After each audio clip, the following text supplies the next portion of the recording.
오늘 아끼는 마음을 품지 말라라는 제목으로 하나님 말씀 선포하겠습니다. 우리 인간들은 복을 구하는 사람입니다. 복을 구하고 찾는 사람들입니다. 이게 그냥 본성 가운데 있어요. 복 받고 싶어하지 재앙이나 화를 당하고 싶은 사람은 아무도 없어요. 그래서 복을 찾습니다. 항상 복을 찾아서 이렇게 다닙니다. 그러다 복을 찾아서 막 그 삼각산 꼭대기 한국에 올라가잖아요. 캄캄할 때 그 차길도 없는데 걸어서 그러니까 웬만한 지성 가지고는 뭐 여러분 주일날 교회 오는 거하고는 비교도 안 될 만큼의 치성을 드리잖아요. 새벽이면 올라가잖아요. 새벽이면 그렇게 올라가가지고 몇 시간 올라가가지고 허리가 부러질 때까지 절을 합니다. 뭐 하려고요? 뭐 하려고? 복 받으려고. 우리 남편 건강 달라고, 자식 뭐 대학에 붙여달라고, 뭐 좋은 직장 가지게 해달라고, 복 달라고, 그렇게 복 달라고. 거기 올라가서 내가 거룩한 자가 되게 해달라고 기도하시는 분 봤어요? 여러분 다른 뭐 종교 믿는 중에 내가 정말 하나님처럼 거룩한 자가 되게 해주옵소서 막 이렇게 기도하는 사람 봤어요? 그런 사람 없어요. 다 복 달라고, 복 달라고. 잘 먹고 잘 살게 해주십시오. 건강하게 해주십시오. 뭐 이런. 어쩌면 우리도 처음 교회 나올 때는 그렇게 교회를 찾았을 수 있어요. 그게 꼭 나쁜 마음이 아니라 우리 마음속엔 다 그런 마음이 있거든요. 우리가 처음에 교회 나왔을 때도 그런 마음으로 나왔어요. 교회 나오면 뭐가 잘 된대, 사업이 잘 된대, 뭐 아니면 뭐 건강해진대, 뭐 이런 마음으로 나왔어요. 그게 우리 마음속에 있는 본성이거든요. 근데 어쨌든 그런 마음이 있다 하더라도요, 어쨌든 잘 찾아오신 건 맞아요. 다른 데는 복이 없습니다. 어쨌든 복의 근원으로 나오셨음을 믿으시기 바랍니다. 근데 이게 뭐가 복이냐는 이제 신앙생활 하다 보면 이제 하나님께서 조금씩 가르쳐 주세요. 꼭 그것만 복이 아니야. 너 이 땅에서 잘 먹고 잘 산다고 다 복이 아니야. 이렇게 가르쳐 주겠지만 그럼에도 불구하고 이 땅에서 우리가 누리고 바라고 소망하는 모든 복이 여기에 있어요. 여러분 복을 잘 찾는 것도 그 진짜 복입니다. 여러분이 목이 마를 때 사막 한복판에서 아무리 생수를 달라고 애써봤자 물을 얻을 수가 없어요. 그 어리석은 거예요. 물은 어디서 얻어야 돼요? 산꼭대기면 샘터를 찾아야죠. 냇가를 찾아야죠. 거기를 가야 물을 얻을 수 있는 거예요. 그러니까 그런 의미에서 여러분은 굉장히 잘 나오신 겁니다. 여러분은 물이 있는 은혜의 생수터에 나오신 거거든요. 주님께서 우리의 샘터임을 믿으시기 바랍니다. 주님께서 우리 안에 생수의 강물이 터지게 하실 줄 믿습니다. 계시록 21장 6절 말씀 볼까요? 이렇게 말씀하셨어요. 또 내게 말씀하실 때 이루었도다. 나는 알파와 오메가요, 처음과 마지막이라. 누가요? 그 다음에 내가 누구예요? 여기서 내가가 예수님이 예수님께서 말씀하시면 내가 생명수 샘물을 목마른 자에게 값없이 주리니. 할렐루야. 오늘 여러분의 이 자리에 찾아 나오신, 이 샘터에 나오신 여러분에게 주께서 그 생명수 샘물을 우리에게 허락하실 줄 믿습니다. 마시시면 돼요. 마시면 살아나는 거예요. 근데 아무리 잘 나왔어도 안 마시면 죽어요. 간혹 여러분 교회 나온다고 다 은혜 받아요? 여러분 샘터에 나온 거는 되게 잘하셨지만 샘터에 나왔다고 다 은혜 받아요? 아니죠.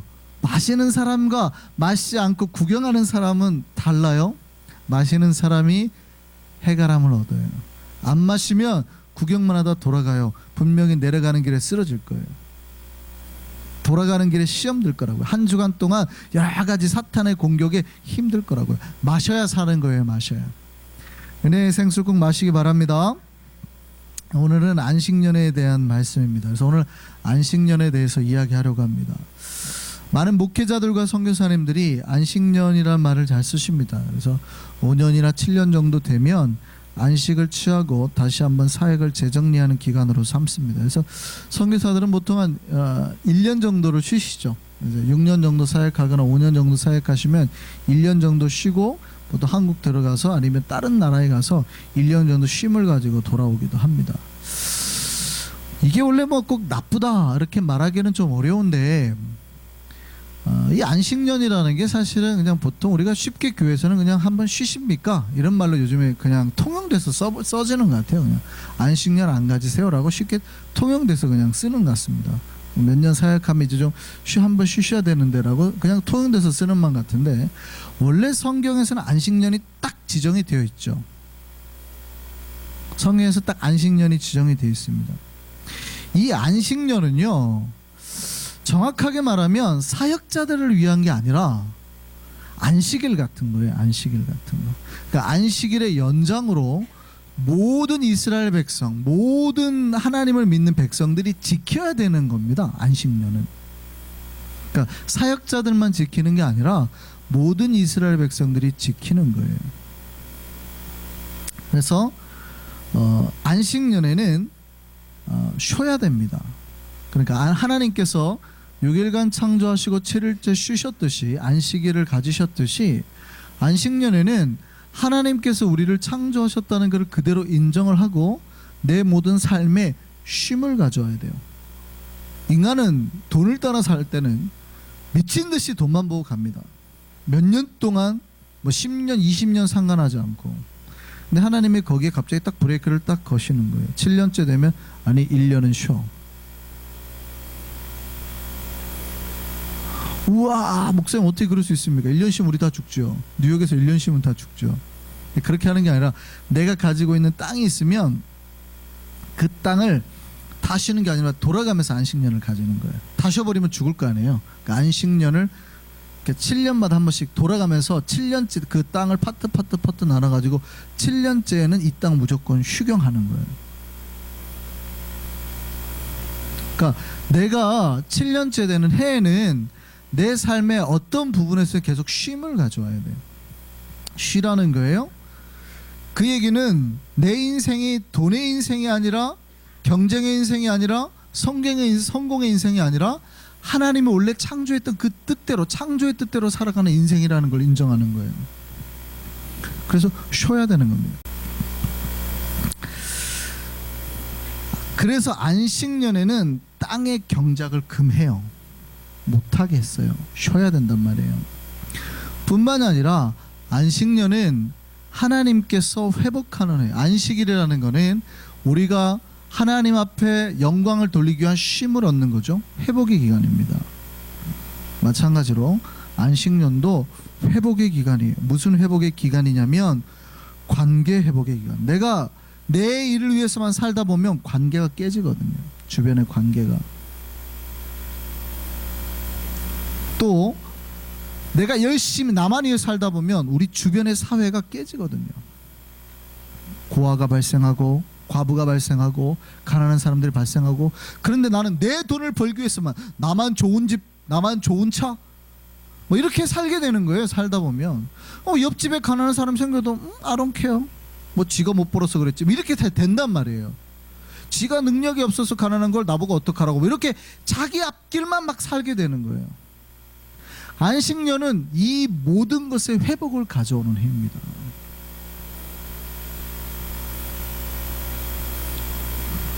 그래서 안식년에는 뭘 해야 되냐면, 누군가가 나에게 빚을 졌잖아요. 그러면 7년째 되는 해에는 그 빚을 다 탕감해 줘야 됩니다. 누군가 나한테 돈을 빌렸어요. 그러면 7년째 되는 해에는 다 빚을 탕감해 줘야 되는 거예요. 그래서 우리 주변이나 사회 안에, 공동체 안에 가난한 사람들이 그 고통에서 벗어날 수 있도록 노력해 줘야 되는 거예요. 이게 안식년의 의미. 오늘 본문이 말씀하시는 게 그거예요. 면제, 7년째 되는 해에는 니네가 다 빚을 탕감해 줘라. 이게 하나님이 원래 이 세상을 만들었던 창조의 의미요 목적이라는 거예요. 나 혼자만 잘 먹고 잘 사는 세상이 아니라 주변에 가난하고 힘들고 아픈 사람들도 돌보면서 나아가는 게 이스라엘 공동체 의미라는 거예요. 그럼 오늘날 교회의 의미이기도 하는 거예요. 똑같은 거예요. 교회는 나 혼자 내 앞길의 인생의 성공을 위해서 나아가는 게 아니라 가끔가다 쉬어야 된단 말이에요. 그리고 내 주변에 가난한 사람은 없는지, 아픈 사람은 없는지, 힘들어하는 사람은 없는지 돌보는 공동체라 이 말이죠. 그게 하나님이 6년째 딱 스탑하고 7년 1년 동안은 돌보라는 거예요.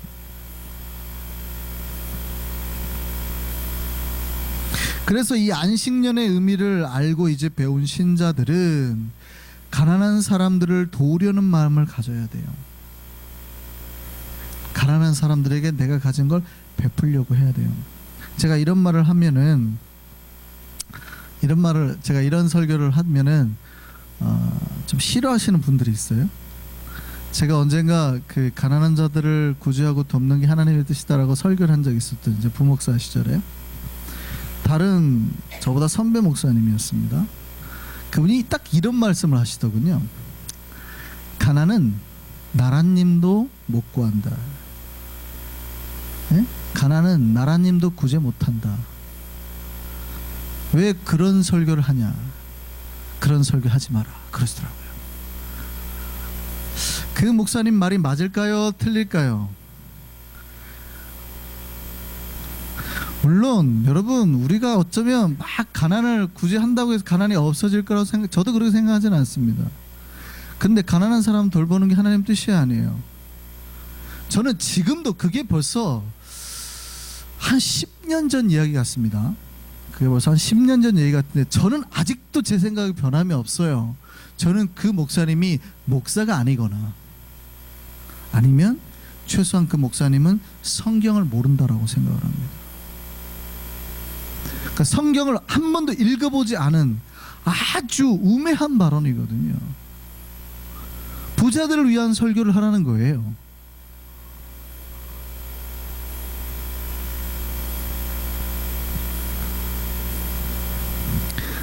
물론 인류 역사에서 수많은 시스템과 정치를 막 해서라도 가난한 사람을 없애려고 했습니다.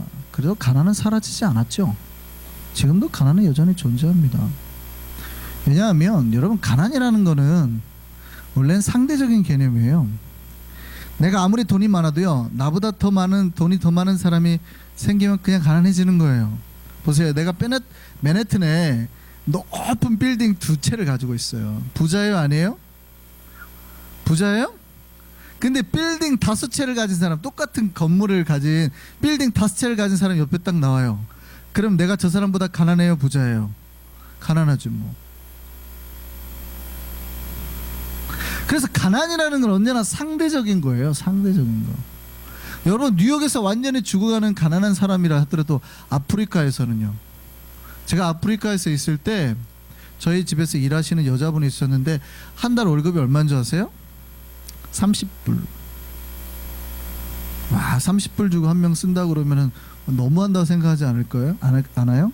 그런데 그 나라에서는 꽤 돈을 잘 버는 엘리트들이 한 달에 겨우 30불 벌어요. 벌써 상당히 옛날 이야기입니다만, 20년 전 이야기입니다만 다르죠. 그러니까 뉴욕에서 가난하다 하더라도 거기보다는 부자인 거예요. 그런데 그렇다고 해서 뉴욕에서 삶의 질이 거기보다 더 좋지는 않아요. 왜냐하면 뉴욕에서 30불 갖고 한 달을 살 수 있어요? 300불 갖고도 못 살 텐데. 그러니까 그거는 말이 안 되는 거예요. 뭐 물가가 전혀 다르니까.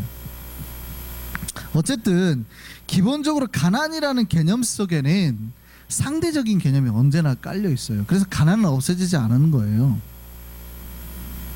그런데 성경이 말하는 가난은 사실은 그런 가난을 말하는 게 아니라 절대적인 가난을 말하는 겁니다.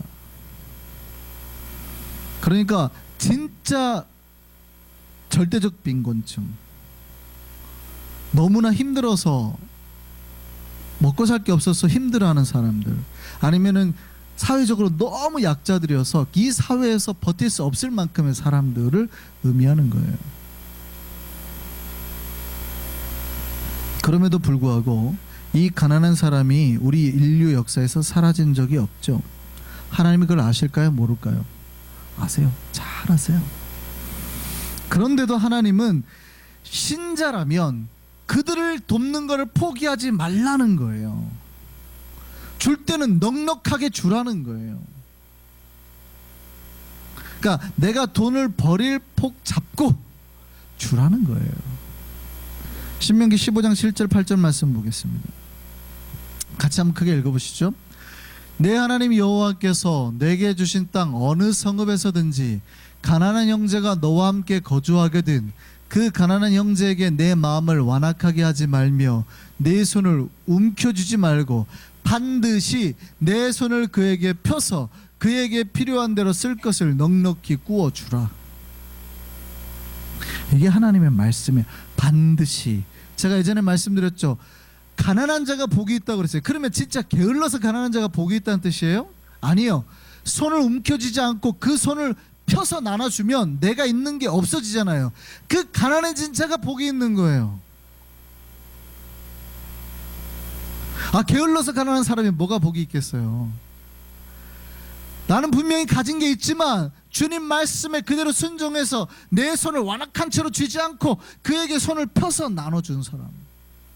그래서 가난해진 자가 복이 있다 이 말이죠. 천국이 저들의 것이다. 누가복음에 이렇게 돼 있잖아요. 마태복음에는 심령이 가난한 자들에게 복이 있다 그러지만 누가복음에 그냥 가난한 자에게 복이 있다 그러잖아요.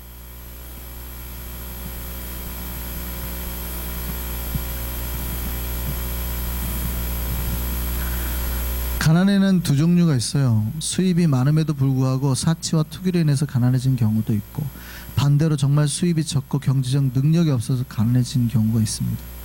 사치로 인해 가난한 사람에게도 교육과 가르침이 필요하고요. 능력이 부족해서 가난한 경우에도 능력을 키울 교육과 훈련이 필요합니다. 근데 그거는 다른 차원의 문제고, 교회 안에서는, 교회 공동체 안에서나 아니면 우리 주변에서 가난한 사람이 발생했을 경우에는 그것이 특별히 생계와 직결된 가난일 때는 신자들은 하나님의 말씀과 법을 따라서 그들이 먹고 살 수 있을 만큼의 돈을 구워줘야 된다는 거죠. 그리고 안식년이 되면 그리고 그 빚을 탕감해줘야 되는 거예요. 빚을 탕감해준다는 얘기가 뭐예요? 돈을 잃어버려야 된다는 거예요. 손해를 봐야 된다는 거죠. 그러니까 내가 이 돈을 구워주고 난 다음에는 못 받을 거 각오하라는 거예요.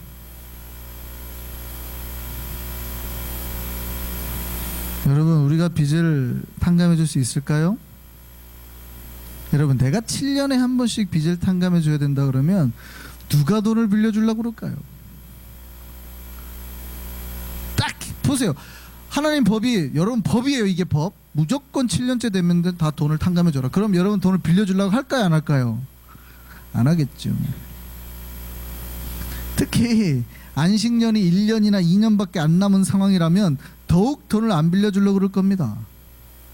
그렇잖아요. 왜냐하면 안식년 지나고 그 다음 해 같으면은 빌려주고 어떻게 해서든지 갚아낼 수 있죠.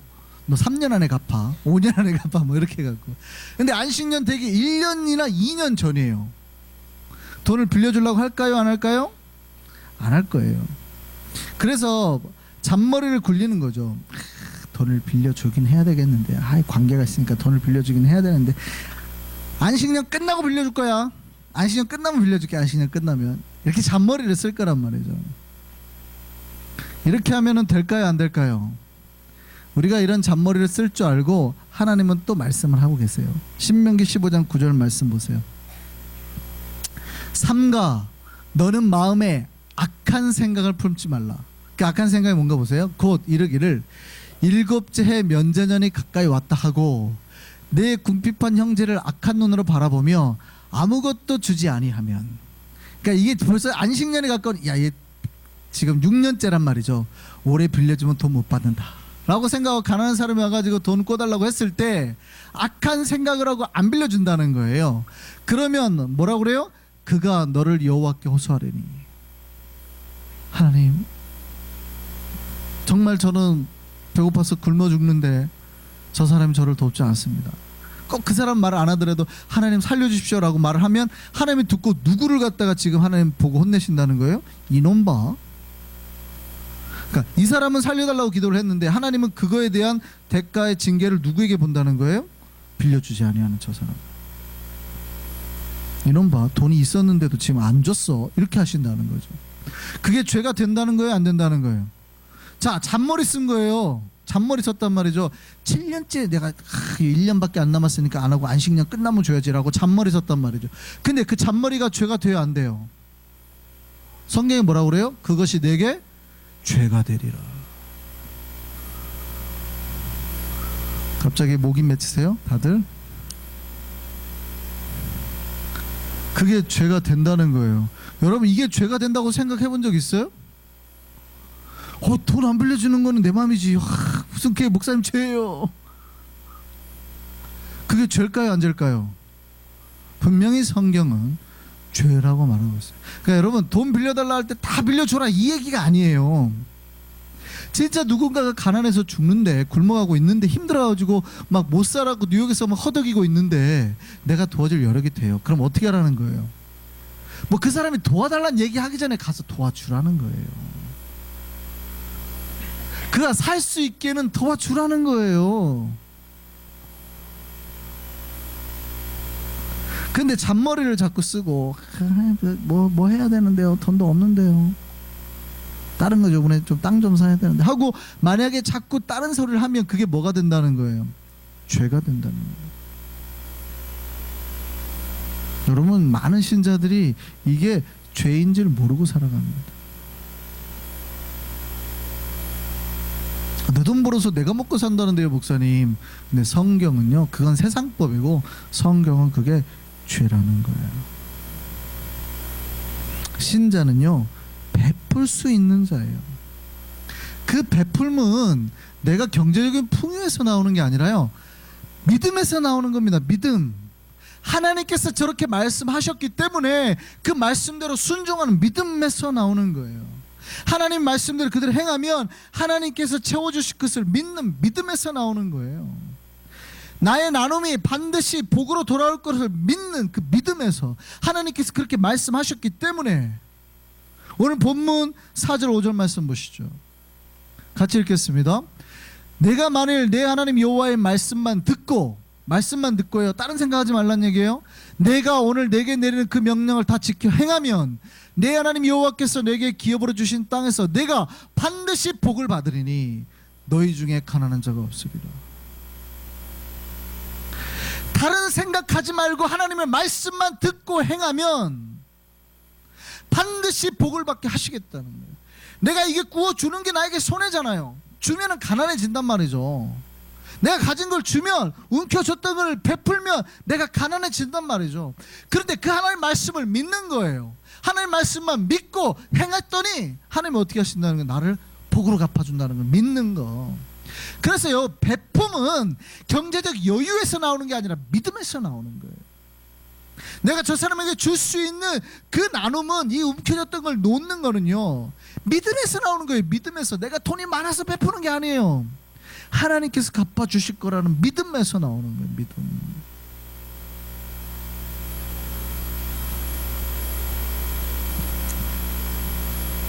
우리가 가난한 사람들에게 돈을 못 주는 이유가 뭡니까? 내 경제 상태일 수도 있어요. 또 이런 걱정하시는 분이 있어요. 내가 이거 주면 혹시 술 마시고 또 마약할 거라는 걱정과 배려 때문에, 저 사람을 위한 걱정과 배려 때문에 못 주는 사람들이 있잖아요. 그런데 사실 그 내면에는 개인의 이기심과 이 하나님의 말씀을 믿지 못하는 불신에서 오는 거예요.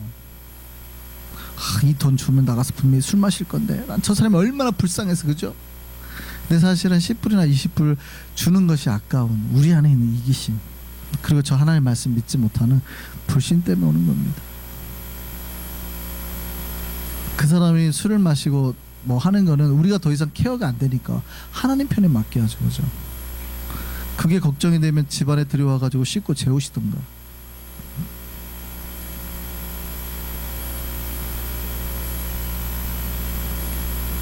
하나님께서는 우리의 모든 상황을 인지하고 말씀하세요. 아끼는 마음을 포기해라. 너무 아끼는 마음을 포기해라. 아끼는 마음을 포기하고 나누어 줄 때 하나님께서 복을 주신다는 거예요. 신명기 15장 10절, 오늘 본문 10절 말씀입니다. 너는 반드시 그에게 줄 것이요 줄 때에는 아끼는 마음을 품지 말 것이니라. 이로 말미암아 내 하나님 여호와께서 내가 하는 모든 일과 내 손이 닿는 모든 일에 내게 복을 주시리라. 믿습니까? 우리가 가난한 자들을 보고 여러 생각이 들어요. 주면은 뭐 할까? 뭐 다른 거 쓸까? 하여간 여러 가지 복잡한 마음 다 드는데 말씀대로만 순종하고 주는 것까지 우리의 의무예요. 주고 하면 특별히 아끼지 말고 그 마음으로 주면 어떻게 한대요? 하나님께서 네가 하는 모든 일과 네 손으로 닿는 모든 일에 내가 복을 주리라. 그 복이 우리에게 있단 말이죠. 그럼 반대로 생각해 보세요. 왜 도대체 내가 하는 일에 자꾸 복이 안 오고 내 손으로 닿는 일에 왜 자꾸 복이 안 와요? 내가 주변에서 힘들어하는 사람들, 가난한 사람들을 보고 무시했단 말이죠. 내 앞만 보고 살았단 말이죠. 내 가게만 생각하고 살았단 말이죠. 내 배고픔만 바라보고 살았단 말이에요. 여유가 없었어요. 여유가. 내 온통 마음속에는 아끼는 마음만 가득해서 여유가 없었어요. 그 아끼는 마음을 내려놓으라는 거예요. 줄 때는 어떻게 주라요? 넉넉히 주라. 그가 좀 살아날 만큼 넉넉히 주라. 여러분 가진 돈 다 나눠주라는 얘기 아닙니다. 막 또 해가지고 막 시험 들고 막 이러지 마시고 정말 조금이에요. 조금.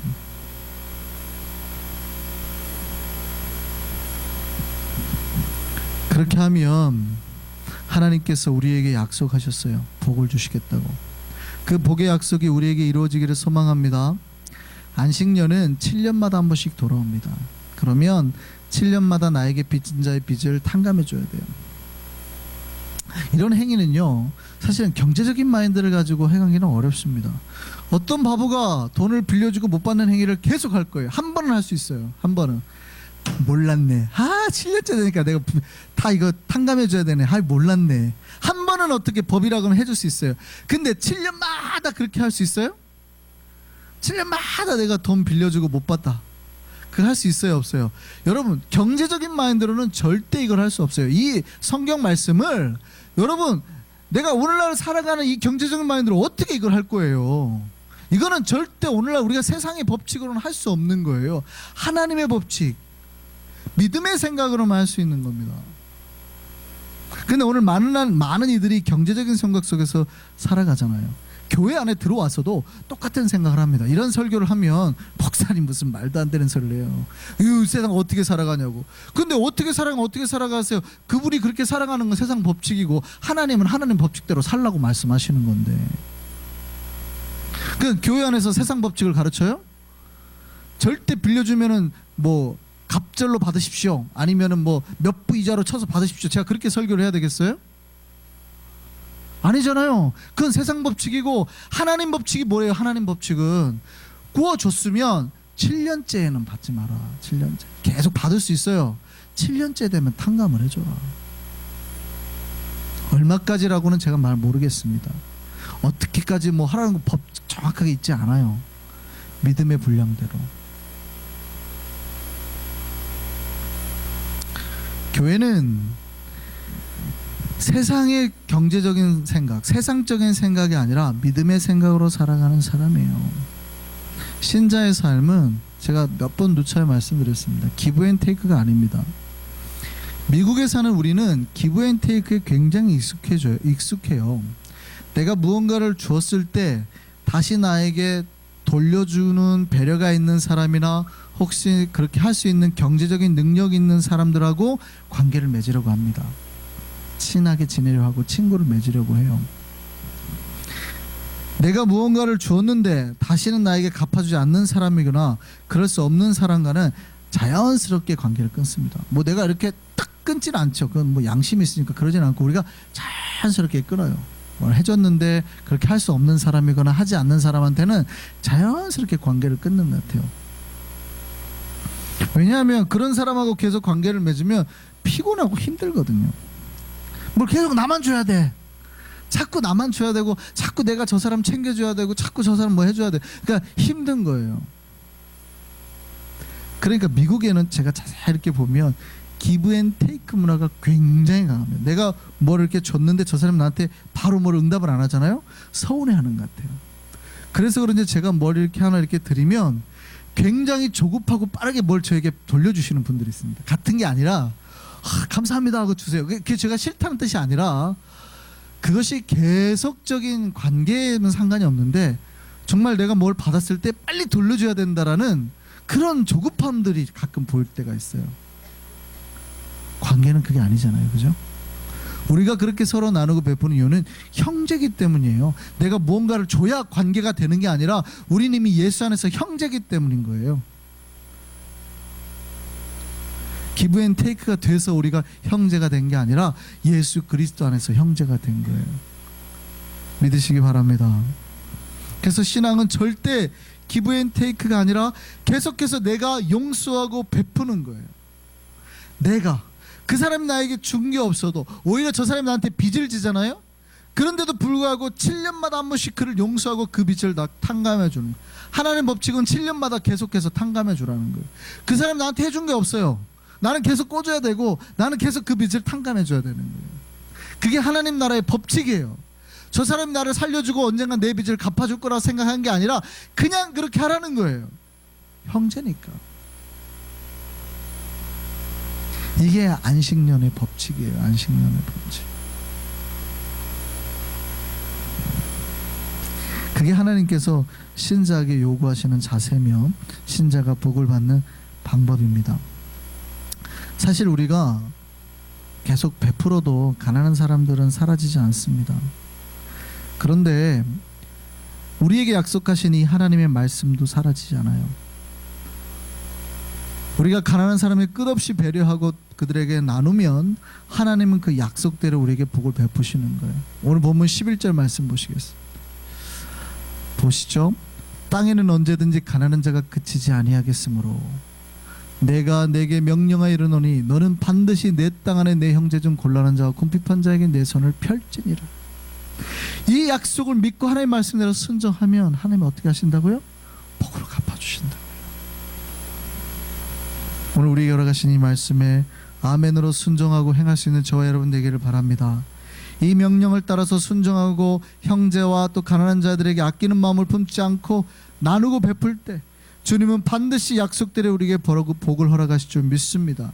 그 모든 복을 누리며 살아가는 우리 안성의 백성들 되기를 소망합니다.